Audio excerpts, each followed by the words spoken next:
Sihat. Jadi tahu tak hari ni kita nak buat aktiviti apa? Tak tahu. Hari ni kita nak buat aktiviti alam bahan, iaitu bahan yang larut dan bahan yang tidak larut. Sebelum nak mulakan eksperimen, cikgu akan tunjuk contoh dulu ya, bahan yang larut satu dan bahan yang tidak larut. Okey. Yang ni gula. Okey, kita tengok gula ni larut dalam air ke tak ya?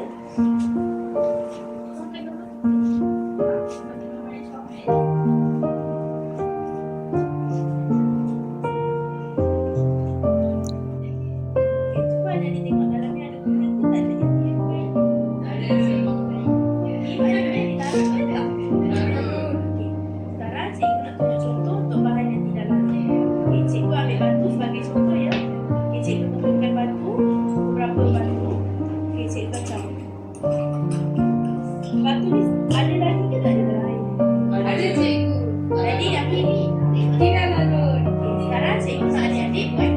Kita buat bahan yang larut, Rama buat bahan yang sudah larut. Ini bahan untuk Rama.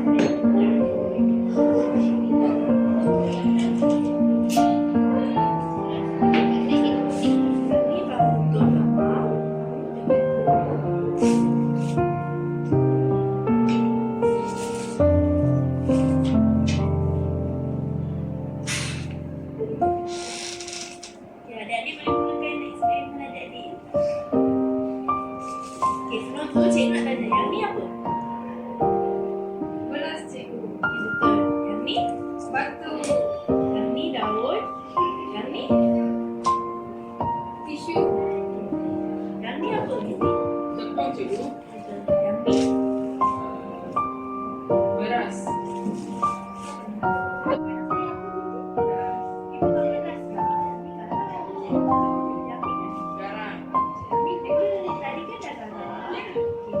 Garam. Cikgu yang ni macam mana? Air ke?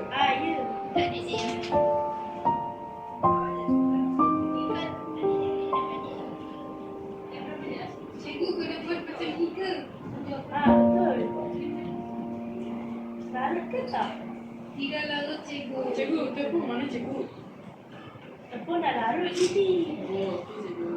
Tadi kan Kiti letak air tepung dalam air kan? Air tu dah jadi keruh. Jadi cikgu tukar air baru ya untuk Kiti. Cikgu. Sekarang Kiti boleh letak bahan yang lain. Sekarang Tama tengah masukkan apa? Batu cikgu. Okey, betul. Batu larut ke tak? Tidak larut cikgu. Okey, betul. Yang tu apa? Daun cikgu. Cikgu garam dah larut.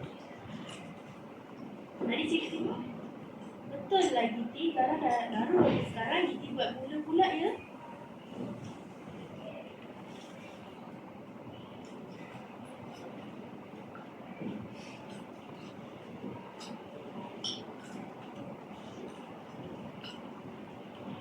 Tisu larut tak Tama?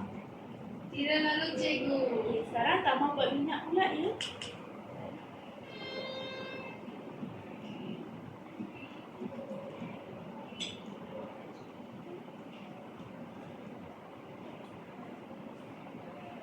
Cikgu. Jadi minyak ni bahan yang larut ke tidak larut? Tidak larut cikgu. Pandailah adik-adik. Okey, sekarang cikgu nak tanya dekat adik-adik. Okey, sekarang cikgu nak tanya dekat adik-adik. Tadi kan adik-adik dah campurkan semua benda, betul?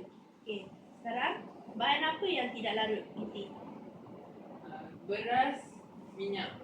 Okey, sama. Bahan apa yang larut? Tepung dan garam cikgu. Okey. Selain daripada yang Kiti cakap, bahan apa lagi yang bahan yang tidak larut?